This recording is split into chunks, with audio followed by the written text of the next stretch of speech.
mbokk yi jërë ngeen jëf ci ànd beeg noonu ñu ñëw ak yéen ci li nga xam moo di ay kàddu yu leeral yu Pape Ndiaye bu Walfadjri bi def ci li di mbirum Baltazar la ca yoon daal di wax ak la mu ca yoon daal di nangu des na leen ko digtal ginnaaw loolu lu mooy loolu itam moom wax na ci li nga xam moo di wàllum viol ni ko Sénégalais yi jàppee ni viol moom lu jafe-jafe la te fekk viol lu yomb la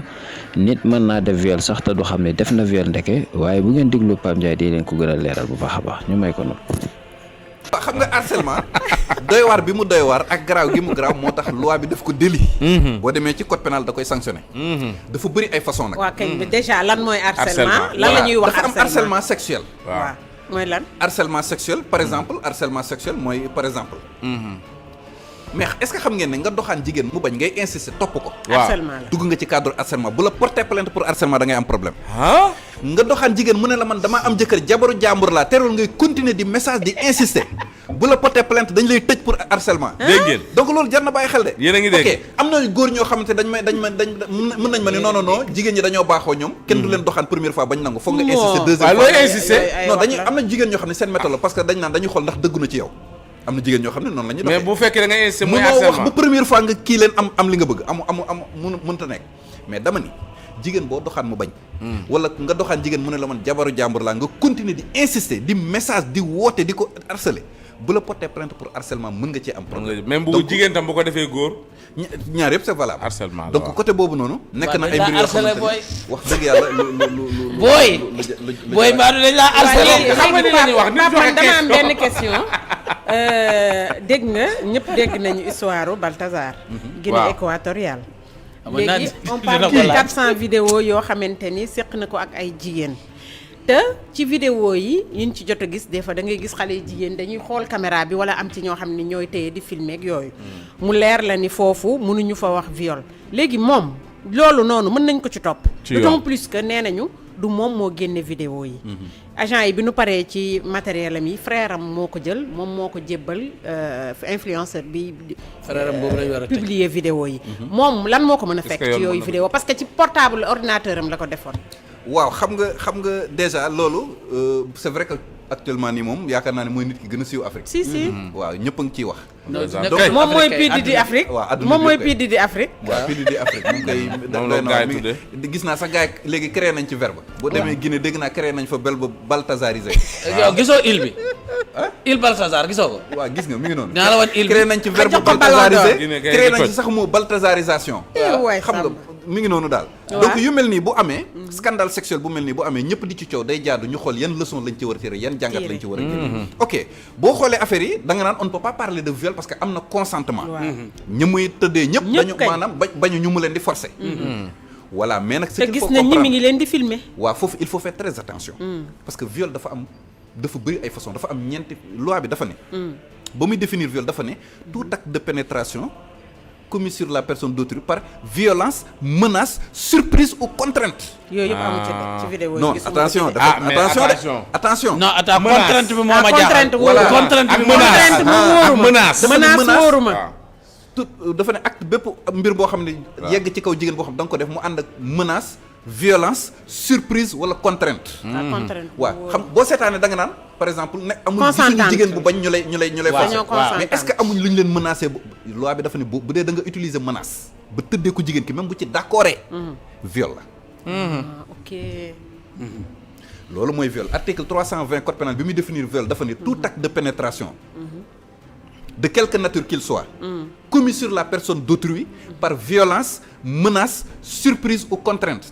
donc boo tëddee jigéen bu utiliser violence wala nga menacé ko même bu dee d'accord na ci boo tëddee dañ lay kii de parce que sañul bañ da nga ko forcer ba sañul bañ donc loolu loi da koy lijjanti muy benn bon c'est vrai que Baltazar sax lañ ko jàppee sax ce n'est pas du cadre scandale lii dafa feeñ ci biir enquête donc loi bi bu doon saytu lu jëm ci wàllum vidéo yi li muy njëkk a lijjanti mooy est-ce que viol am na waaw wala déet te viol mën nañu gis ci vidéo jigéen bu d'accord bañul mais fekk viol moo ko lal parce que amoon na menace wala leen loolu mooy li loi bi njëkk a lijjanti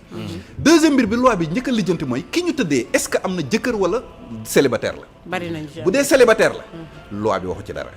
l'islam moo ko charia moo ko tere mais loi bi moom terew ko maintenant bu fekkente ni ku jigéen ki dafa am jëkkër foofu def na délit bu ñu tuddee adultère bu dee Sénégal dañ lay fayloo ay alamaan waaw problème bi kañ mooy fi muy nekkee mooy pour nga am ay preuve mooy coow li mais adultère maanaam tëddee jabaru jàmbur délit la jëkkëru jàmbur tëddee ci moo ko xamee wala dama koy xoolal non ñaari côté yëpp laay laaj da nga ni tëddee jabaru jàmbur délit la waaw léegi jëkkëru jàmbur tëddee keneen attention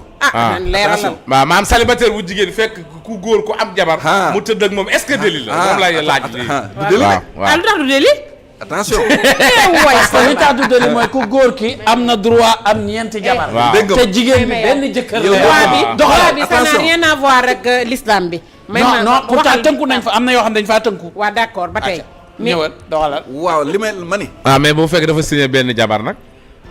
kooku beneen affaire waaw bu dee loi ngeen toog xale bi génn na fa garaaw de Pape xale bi génn na fa garaaw de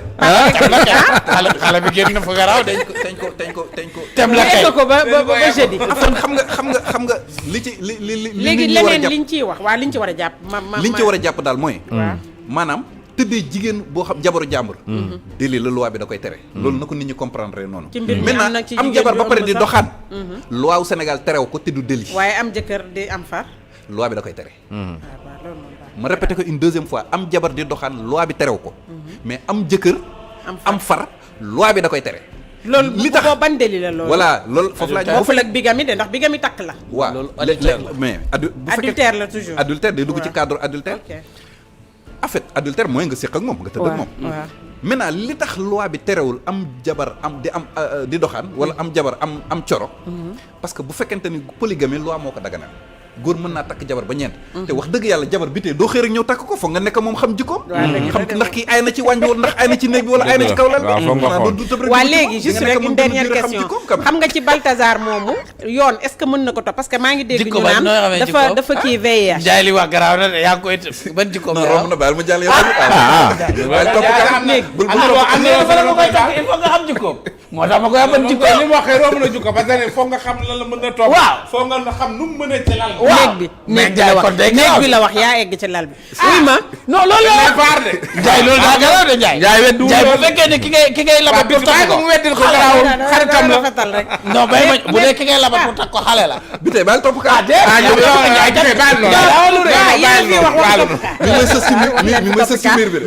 mais Pape waa ji ñu ngi koy jiiñ VIH léegi loolu bu fekkee ni c'est avéré mu wàllu ko ñee mën nañ ko topp plainte ko effectivement bien sûr mise en danger de la vie d'autrui d'accord àdduna yëpp a koy porter plainte réew bu mu jàll def fa gaaf waa réew moom yëpp soxor la moom mise en danger de la vie d'autrui la waaw oui mise en danger de la vie d'autrui dafa bëri ay façon ayca Pape merci beaucoup baax na yow man nag Bintu Fall mi bu teg Balthazar dafa bëri dindil ñu Bintu Balthazar mi dindil Bintu yow la yaag Balthazar dindi Balthazar fii waaw voilà mi ngi noonu ñu nuyu nag Mamita Mbengue Jàmmalaay 2 borom 8e merveille ñu ngi koy nuyu kooku sama rakk la suma xarit la ma nga foofu la ca Jàmmalaay 2 boobu mooy borom parfum yi neex yi borom 8e merveille merci beaucoup mami maa ngi lay nuyu merci Pape looy tàggoo waaw li may tàggatoo daal moom xanaa di am yaakaar ni li ñu fi doon waxtaanee jëriñ na képp koo xamante ne yaa ngi ñuy bàyyi xel di joxe dig daje rek ci beneen jotaay di wax ne gars ñi nañu kii nañu Balthazar sénégalais yi nañ moytu seen bopp te observatoire ñu dem xooli prison yi loolu mooy dëgg waaw Sénégal y a des Balthazar hein scandale Balthazar bu gën a garaaw mi ngi xew fii ci biir réew mi jeudi di nga ko waxtaane eko ko Balthazar yi am Sénégal moo gën a garaaw yi am Guinée yow it nag denc ko ba jeudi moo dëgg la nee na am na fi te siiwul mais siiwul le plus grand violeur du Sénégal xamu leen ko déedéet xamu leen kan la kan la waaw ba jotaay bi kon jeudi bii di ñëw dinañ wax le plus grand violeur du ki Sénégal papaam dee bàyyi jabar mu biiral jabar papa ji xamu leen kan la ba jeudi bii di ñëw non papa neex kon jeudi bii di ñëw moo dàq ci semaine bi kon jeudi bii di ñëw nañ ko wax man sax bëgg naa tam ñu wax ci prank yi mais xam naa prank yi boobu ba léegi dañ koy fàtte mais jeudi bii di ñëw